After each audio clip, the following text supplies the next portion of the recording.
Ево, одиме веќе во живо студиото. Време ни е веќе и за следното гостување. Ако во првото гостување зборувавме нешто за едни интересни проекти, во ова второ гостување продолжуваме со едни интересни и убаво реализирани проекти, но овој пат од организацијата Женска акција. Тука имаме и председателката на организацијата Драгица Милошевска. Здраво, господине Драгица, како сте? Добро утро и благодарам што ме поканивте да презентираме она што ги работиме.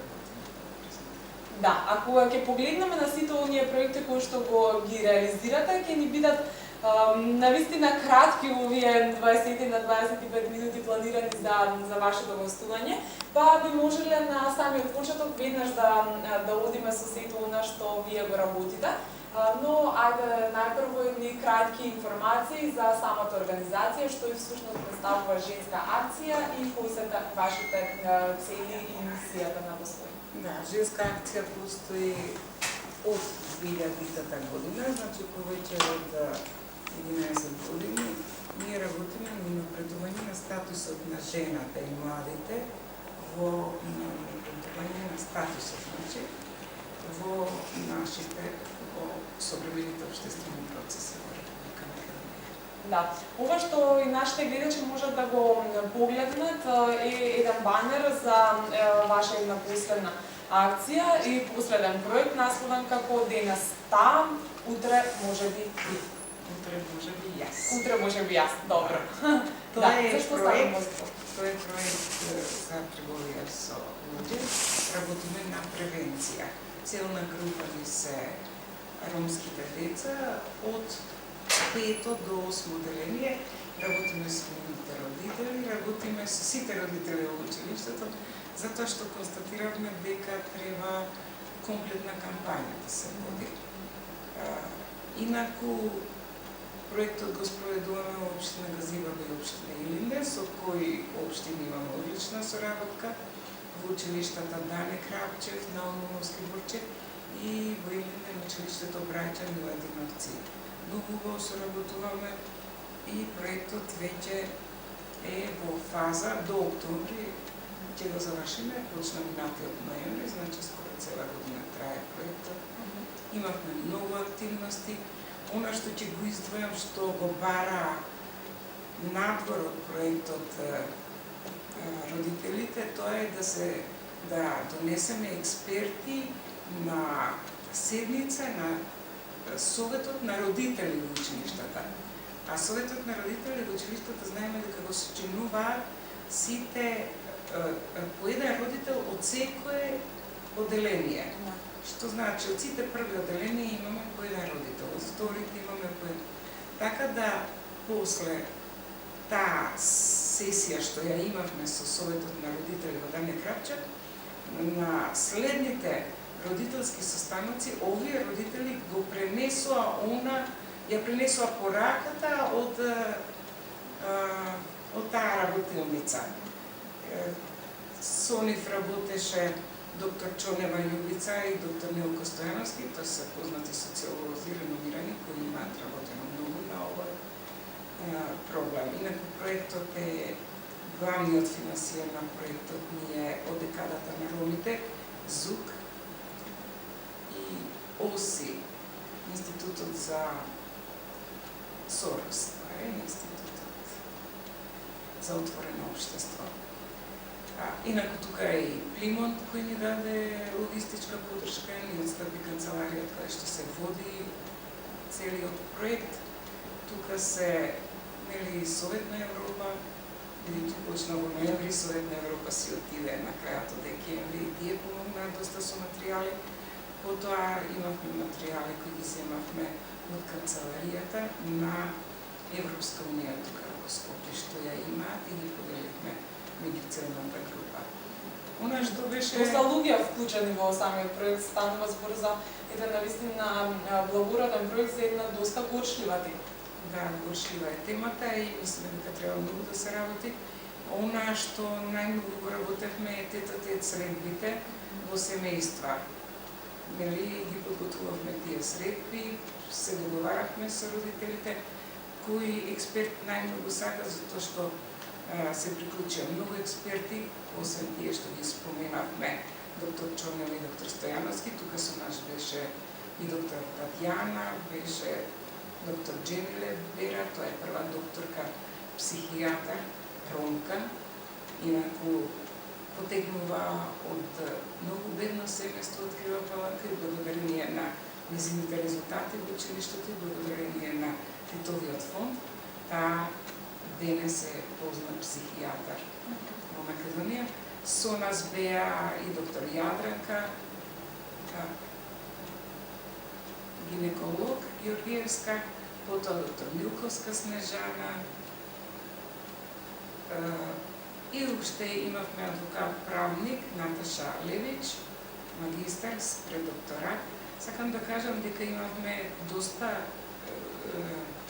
експерти кои помогнаа во проектот и ние подготвувајќи ги овие средбите тета-тет се договаравме од која бранша, кој експерт сакат да дојде кај нив на посета и да се направи проект и на темата и пошироко.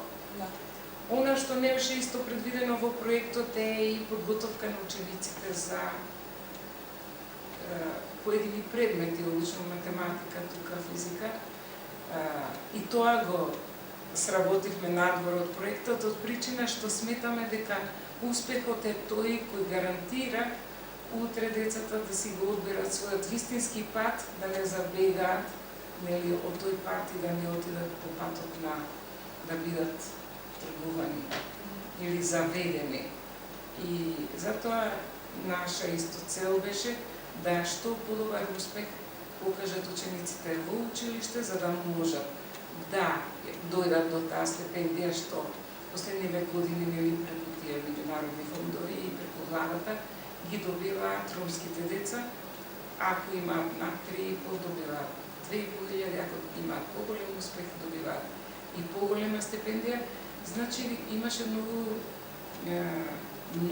семејства кои не беа слушнали за стипендија. Да, а тоа е доста мотивирачка стипендија сега. Многу е мотивирачка затоа што ние не ги биравме семејствата.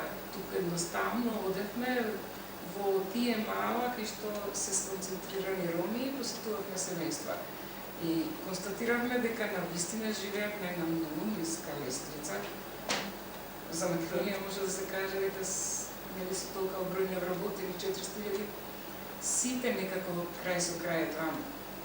Сепак оваа популација е баш на маргините. Меѓутоа е ромската популација на маргините.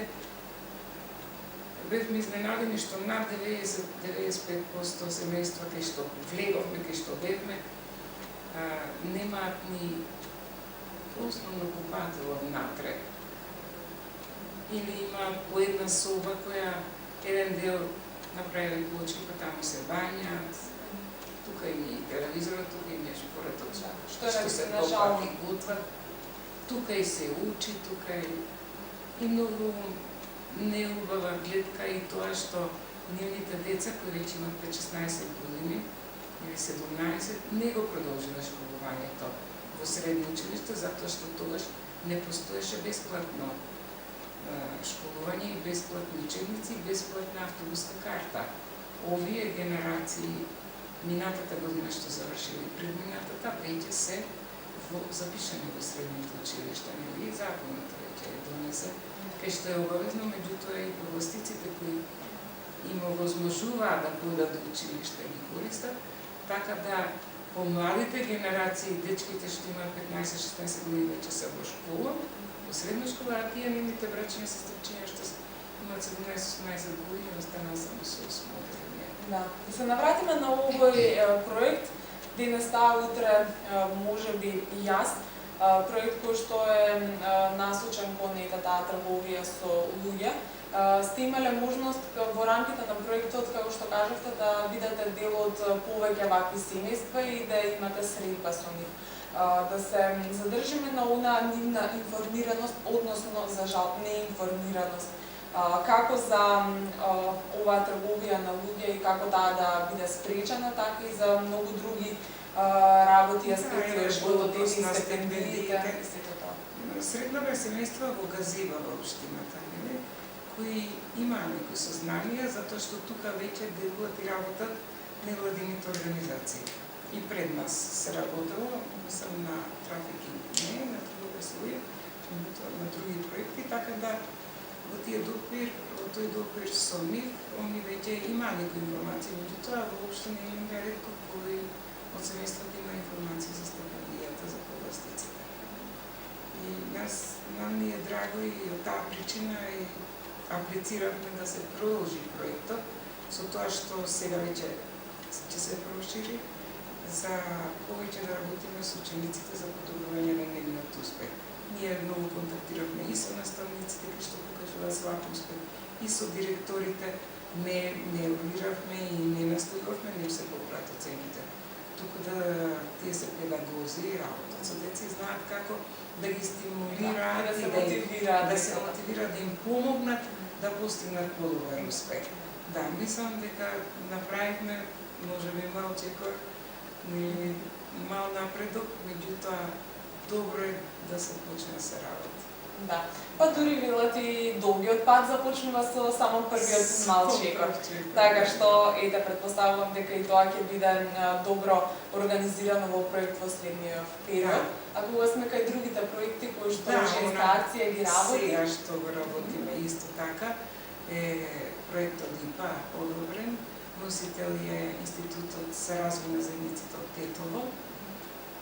Со оваа невладина организација имаме долгогодишна соработка, кога ние сме користеле нивни експерти, кога сме и биле и друг пат локални партнери, и овој пат сме локален партнер за општините Чаир, Бутел, Зелениково и Петровец. Тоа се општини кои во својот состав има над 20% од другата заедница. Сите општини во Македонија што имаат над 20% жители од другата заедница имат обврска да формираат комисија за односи на заедниците во оквир на Советот. Значи Македонија е локален, Женска акција е локален партнер за овие 4 општини и градот Скопје плюс. И ние тоа сега во моментот го работиме, и тоа да кажам дека проектот се вика Абонаменте, развој на комисиите и напредување на комисиите за односи со заедниците. Инаку во моментов сме и во подготовка на една голема конференција која ќе се одржи во декември месец. Сите партнери, тоа сме 7 партнери заедно со ИРЗ, кои ќе организираме оваа конференција и која ќе се одржи тука во Македонија, регионално ќе биде, уствари ќе биде европска. Да. Кога ќе се спојат сите тие знаења и од други експерти, од она што вие како искуство го имате, размена на сето тоа искуство, навистина би било убаво да има се повеќе такви конференции и места на разменување на идеи, но и искуства сега. Да, разменуваме искуства, идеи и мисли. Имавме во оквир на овој проект првиот дел, тоа го поддржа ОПСЕ, а сега нели Европската унија, фондовите, и во првиот дел од проектот се појде и во посета на Војводина, потоа имаме размена на мислење и со Босна. Да. Предпоставувам дека и сето тоа, сите тие искуства кои што и од другите луѓе ги добивате се еден мотив плюс да се продолжи во она што се работи. Инаку продолжуваме и со оној проект кој веќе МТМ го има најавено и наш гостин исто беше нашиот експерт доктор Милковска Снежана, која е единствен експерт од таа област, и тоа е за следењето на поленот во градот Скопје.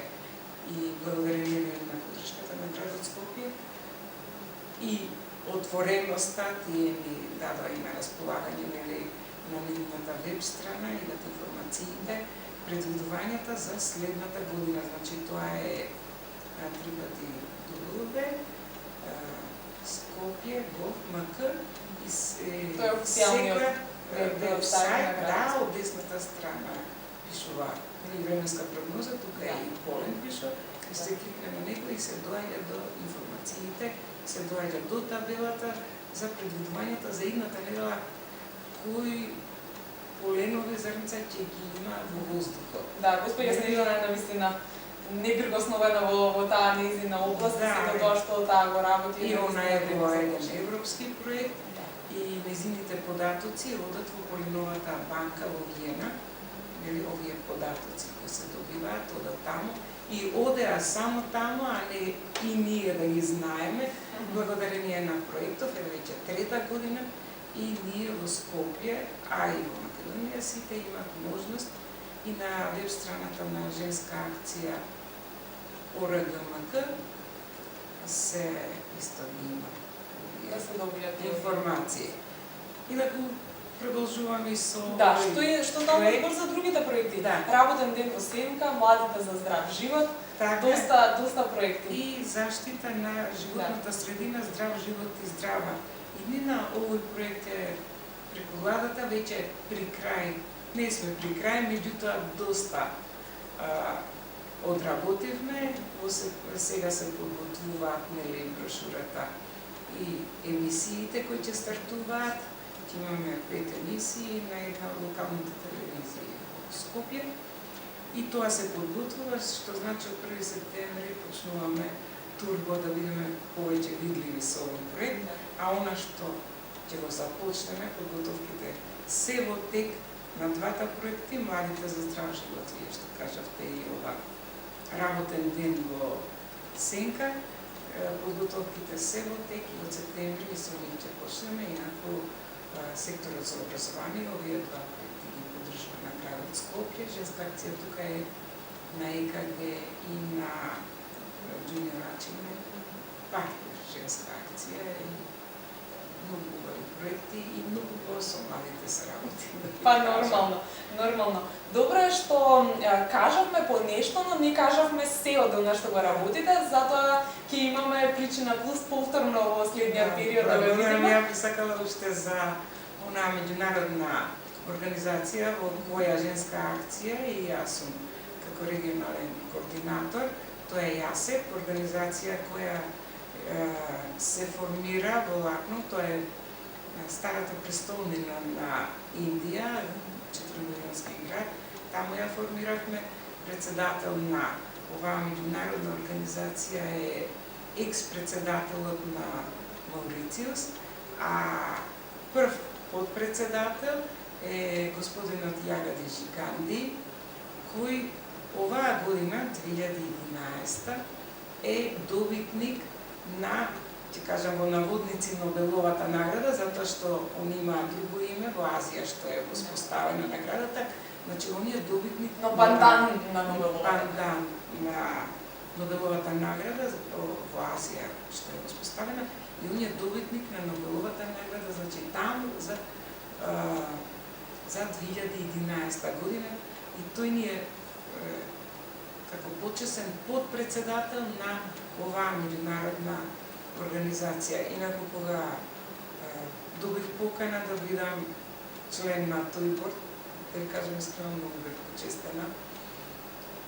Прво Одбрано друштво, кога се изненадате биде дел од едно такво. почестена во дел од една таква, инаку има од Непал во тој борд, од Америка, Канада, нели имаме член од европските земји, од Румунија.